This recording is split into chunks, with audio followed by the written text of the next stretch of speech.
পারিবারিক কার্ড দিয়ে সহযোগিতা করছে। বাণিজ্য প্রতিমন্ত্রী বলেছিলেন যে মধ্যম আয়ের মানুষের জন্য সরকারের এই সুযোগ সুবিধার আওতা বাড়ানো হবে। সেই সংখ্যাটা কিরকম হবে, আর মধ্যম আয়ের কত সংখ্যক মানুষকে সরকার তাদের সেফটি নেটের আওতায় এনে আগামী দিনে যে মূল্যস্ফীতির যে চাপ, সেই চাপ থেকে মুক্তি দেওয়ার চেষ্টা করবে? সেই সংখ্যাটা তো আছে, সেই সংখ্যাটা আমি যতটুকু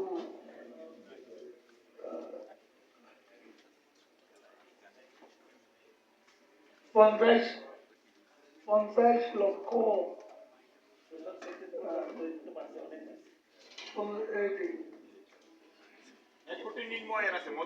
এখানে 1 কোটি পরিবারকে টিসিবির ফ্যামিলি কার্ড, 1 কোটি পরিবার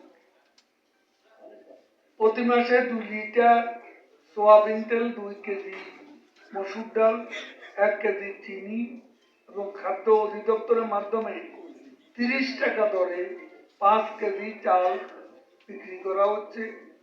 নিম্ন আয়ের মানুষকে সুরক্ষা দেওয়া এই কার্যক্রম সুষ্ঠুভাবে সম্পন্ন করার লক্ষ্যে টিসিবির ফ্যামিলি কার্ডের পরিবর্তে স্মার্ট ফ্যামিলি কার্ড বিতরণ।